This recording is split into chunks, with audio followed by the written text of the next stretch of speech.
یہاں پر میں 3 دلائل ذکر کر دوں، اسی لیے میری انشاءاللہ گفتگو اب کنکلوڈ ہونی ہے کہ اہل تشیع جو ماتم کے اوپر دلیل دیتے ہیں، اس کے بغیر تو یہ نامکمل ہے بات. وہ کہیں گے جی ہمارے دلائل تو ذکر ہی نہیں کیے.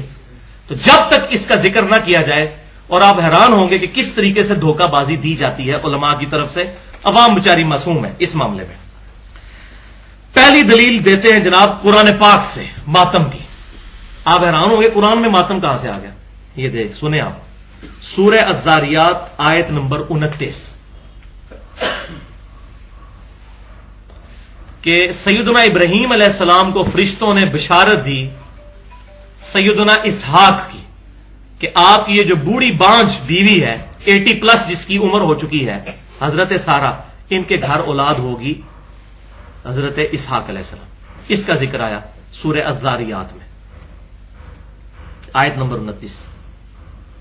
تو جب انہوں نے یہ خوشخبری سنی تو اس میں الفاظ ہیں فسکت وجہہا، تو انہوں نے اپنا چہرہ پیٹا، اور ساتھ وہ ساری گفتگو کہ میں بانجھ ہوں اور وہ پریشان ہوگی، بانجھ ہوں میں تو کسی کو منہ دکھانے کے قابل نہیں رہوں گی. اس بوڑھی عورت میں، یہاں بھی ہمارے معاشرے میں 50+ کسی کے گھر بچہ پیدا ہو جائے لوگ اللہ دیتا کہنا شروع کر دیتے ہیں اس کو. تو 80 سال کی جو عورت ہے اس کے گھر، تو انہوں نے جو ہے نا، یہ بعض لوگ کہتے ہیں حیرانگی سے، حیرانگی نہیں ہے. عربی ڈکشنری میں الفاظ، بعض مولوی ہمارے اہل سنت کے اس کا ترجمہ بھی چینج کرنے کی کوشش کرتے ہیں، لیکن ترجمے سب نے صحیح کیے ہوئے ہیں. ترجمے میں وہ کہتے ہیں نہیں جی وہ ایسے ہاتھ رکھ لیا تھا. دیکھیں یہ فرقہ واریت کی لعنت ہے.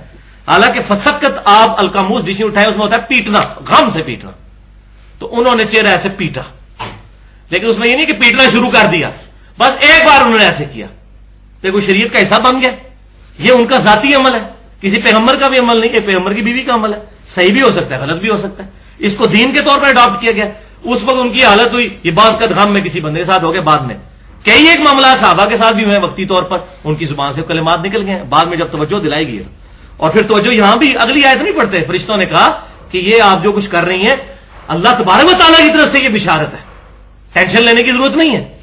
بس یہ اتنا سارا واقعہ. وہ کہتے ہیں پیٹا، فسکت وجہہا، تو چہرہ پیٹا. یہ نہیں پیٹنا شروع کر دیا، بس ایک بار انہوں نے ایسے کیا. تو یہ کوئی شریعت کا حصہ نہیں بن جاتا. دوسری حدیث سیدنا اویس کرنی رحمت اللہ علیہ، جن کو صحیح مسلم میں نبی صلی اللہ علیہ وسلم کی حدیث ہے خیر التابعین من التابعین، تابعین میں سے سب سے بہترین شخص اویس نام کا ایک بندہ ہے.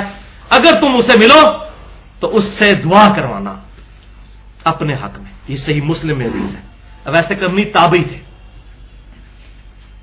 اپنی والدہ کی خدمت کی وجہ سے حضور کی خدمت میں حاضر نہیں ہو سکے. اس وقت حالانکہ زندہ تھے لیکن آ نہیں سکے، اس لیے تابعی ہیں، صحابی نہیں ہیں. تو اویس کرنی کے بارے میں یہ بڑا مشہور کیا انہوں نے کہ جی جب ان کو خبر ملی کہ نبی صلی اللہ علیہ وسلم کے دانت مبارک غزوہ احد میں شہید ہوئے ہیں، تو انہوں نے اپنے ایک ایک کر کے دانت توڑ دیے. کا پتہ نہیں اے نکلے ایسی کہ پتہ نہیں اے، تو کر کے پوری بتیسی انہوں نے باہر نکال دی. یہ بھائیو یہ واقعہ کسی بھی اہل سنت یا اہل تشیع کے ہاں کتاب میں سند کے ساتھ تو پہلے دکھائیں. یہ بے سند چند صوفیوں نے یہ واقعہ لکھا ہے.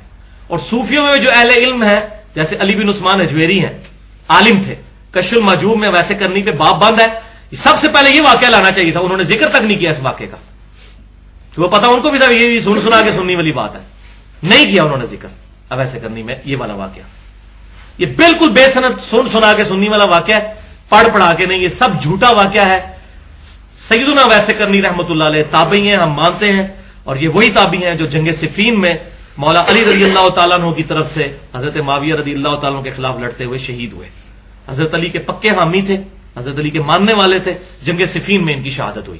ہم مانتے ہیں ویسے کرنی کو، بولنے ایک آدمی تھے، لیکن یہ واقعہ ان سے ثابت نہیں. لیکن پھر بھی اگر کسی کی تسلی نہ ہو تو آخری تسلی کس سے ہوتی ہے؟ پکی سے. منطق والا جواب، علم الکلام کا، اس کے بغیر تسلی نہیں ہوتی.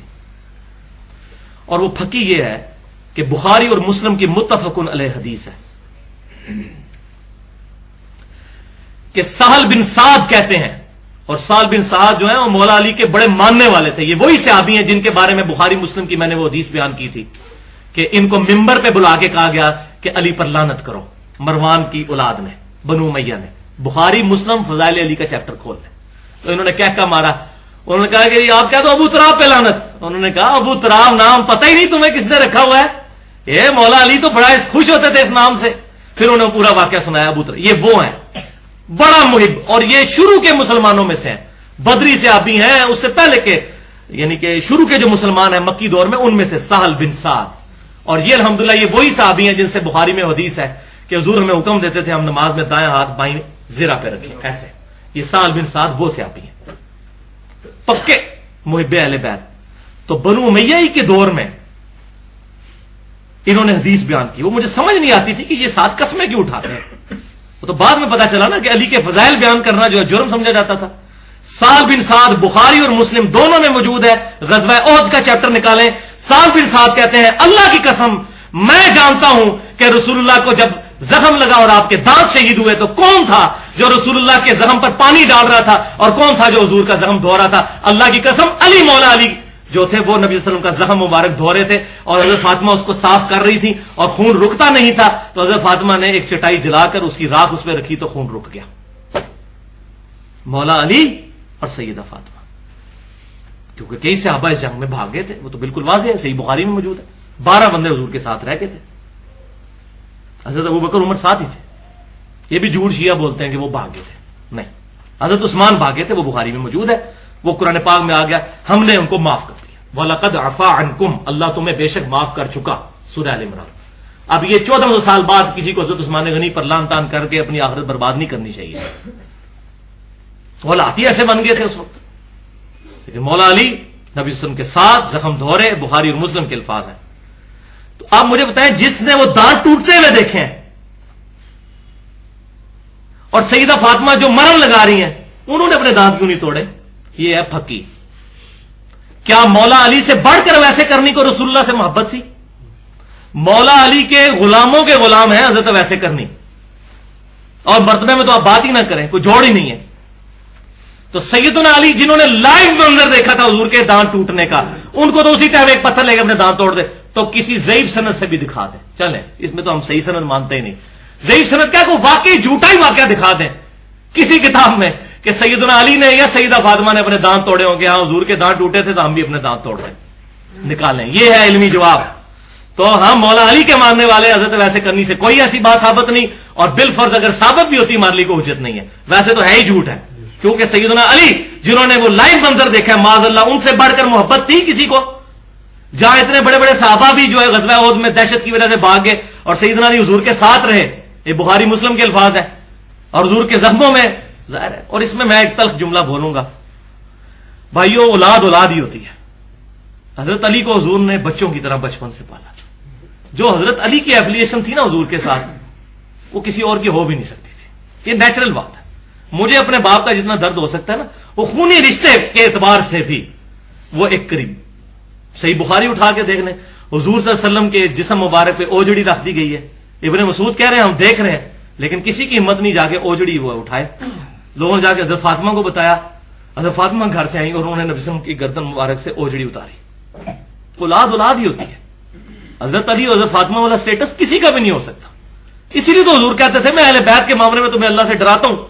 صحیح مسلم انٹرنیشنل نمبرنگ کے مطابق ایمان والے چیپٹر میں 240 نمبر حدیث ہے کہ علی سے محبت نہیں رکھے گا مگر مومن, علی سے بغض نہیں رکھے گا مگر منافق. محبت علی از دا لٹمس ٹیسٹ آف ایمان. علی کا نام سن کے کسی کا چہرہ بگڑ جائے پکا منافق ہے, چاہے دیوبندی ہو, بریلوی ہو, اہل حدیث ہو. کر لے رفع دین جتنے کرنے ہیں, پگڑیاں جتنی لمبی مرضی باندھ لے, اور آمین جتنی اونچی مرضی کہہ لے, اور نعرے ربیع الاول کے موقع پہ جتنے مرضی لگا لے, پکا منافق ہے اگر علی کا نام سن کے اس کے منہ کے اوپر چہرے کے اوپر جو ہے وہ غصے کے آثار آ جاتے ہیں. ہم اہمی رونا رو رہے ہیں. حضور صلی اللہ علیہ وسلم خود بتا گئے ہیں کہ علی سے محبت نہیں رکھے گا مگر مومن, علی سے بغض نہیں رکھے گا مگر منافق. صحیح مسلم کتاب الایمان 240 نمبر حدیث. الحمدللہ. اور تیسری دلیل ان کی ہے مسند امام احمد میں سے. یہ بھائیو یہ ہمارے گلے میں پھنسی ہوئی روایت, اور یہ بھی غلام مصطفیٰ ظہیر صاحب اللہ تعالیٰ ان کو جزائے خیر دے, انہوں نے ایک ٹاپک لکھا تھا غم حسین کے نام سے السنہ رسالے میں. انہوں نے یہ روایت اس میں چھاپ دی اور ماشاءاللہ انہوں نے بڑا اچھا جواب دیا. ان کی علمی اعتبار سے میں قدر کرتا ہوں, باقی جو ان سے اختلاف ہو اپنی جگہ. تو یہ مسند امام احمد جلد 6 صفحہ 274 پر انٹرنیشنل نمبرنگ کے مطابق 26,391 نمبر روایت ہے. یہ شیعہ ذاکرین اہل سنت کے لوگوں کو گمراہ کرنے کے لیے روایت سنا رہے ہوتے ہیں کہ سب سے پہلے تو حضرت عائشہ نے ماتم کیا. حدیث صحیح ہے، وہ میں بیان بھی کر دیتا ہوں. اور وہ بیان کرتے ہیں، یہ میں نے حوالہ دے دیا یہ حدیث، کہ نبی صلی اللہ علیہ وسلم کی جب وفات ہوئی تو سیدہ عائشہ کہتی ہیں کہ حضور کا سر مبارک میری گود میں تھا، اور یہ الفاظ تو بخاری میں بھی موجود ہے. اس کے بعد کہتی ہیں میں نے آپ صلی اللہ علیہ وسلم کا سر اقدس سرہانے پر رکھا، کچھ اور عورتیں بھی آ گئیں، ان کے ساتھ میں نے بھی چہرہ اور اپنا سینہ پیٹنا شروع کر دیا، ایسے ایسے حضور کی وفات کے غم کی وجہ سے. وہ کہتے ہیں دیکھو اب عائشہ نے پیٹا ہے، حدیث بالکل صحیح ہے، یہ حدیث ضعیف نہیں ہے، حضرت عائشہ کا عمل ہے. تو پہلی بات تو یہ ہے بھائیوں کہ یہ حدیث ہی آدھی بیان کی جاتی ہے. اس حدیث میں وہ الفاظ موجود ہیں جو خود بخود سیدہ عائشہ کا رجوع اس میں ثابت کر دیں گے. وہ الفاظ کیا ہیں؟ وہ کہتی ہیں میری ناسمجھی اور کم عمری کا وبال تھا کہ جو یہ میں نے کیا. میری ناسمجھی اور کم عمری، عمر تو 18 سال ہی تھی نا، تو جذبات میں قابو، چھوٹے بچے ہوتے ہیں جیسے، جذبات میں قابو نہیں رہا، تو ان کا میری ناسمجھی تھی. ورنہ تو کہتی ہیں کہ میری ناسمجھی مطلب یہ میں نے بڑا اچھا کام کیا. تو یہ روایت نہیں بتاتے. یہاں بھی ہماری اکیڈمی میں بھی کچھ ایک شیعہ ذاکر آئے تھے آج سے 2 سال پہلے، تو روایت میں نے کہا بالکل ہے، لیکن تمہارے مولویوں نے بھی جس طرح ہمارے مولوی ہمیں آدھی حدیثیں سناتے ہیں، تمہاروں کو بھی آدھی سنائی ہوئی ہے. یہ پوری روایت پڑھو، مسند امام احمد ہمارے پاس پڑی ہوئی ہے کہ میری ناسمجھی تھی اور میری کم عمری تھی جس سے یہ کام مجھ سے سرزد ہو گیا. تو یہ تو رجوع ثابت ہو رہا ہے اس میں، یہ تو ہماری دلیل ہے. لہذا اگر کوئی بندہ جذبات سے مغلوب ہو کر اس طرح کے کام کر لیتا ہے، ہم اس کو بدتی نہیں کہتے، حضرت عائشہ کو ہم کوئی بدتی نہیں کہتے، لیکن خدا کے لیے پہلے ڈکلیئر کریں، اپنی عوام کو بتائیں ممبروں سے کہ اگر کوئی ناسمجھی میں کرے گا اور بیوقوفی میں تو تب یہ ٹھیک ہے، ادروائز جو عقل مند ہے تو یہ کام نہ کرے، یہ کام حرام ہے. اور حدیثیں ان کو وہ سنائے جو ماتم کے خلاف ہے. حق وہی کرے نا، تاکہ جو پڑھا لکھا بندہ ہے اس کو تو گیم سمجھ آئے کہ یہ کم عمری اور ناسمجھی کا نتیجہ یہ ہوگا، تو وہ تو کم از کم اس طرح کی حرکتوں سے بچ جائے. اور دوسرا جو ہے وہ جواب یہ ہے کہ سیدہ عائشہ رضی اللہ تعالی عنہا کا یہ جو عمل ہے، اس رجوع کے بعد میں نہیں سمجھتا کہ اس کو ایز اے حجت پیش کرنا چاہیے. اور میں اس میں یہ بھی کہنے کی جرت نہیں کرتا کہ حضرت عائشہ کی یہ ذاتی رائے ہے، کیونکہ میں سیلفی نہیں ہوں، میں سلفی ہوں. حضرت عائشہ ہمارے لیے بہت محترم ہے الحمدللہ، لیکن حدیث کے مقابلے میں بات ٹکرائے گی تو ہم چھوڑ دیں گے، لیکن جب ٹکرائے گی، جہاں نہیں ٹکرائے گی نہیں چھوڑیں گے. لیکن الحمدللہ یہاں پر ان کا رجوع بھی ثابت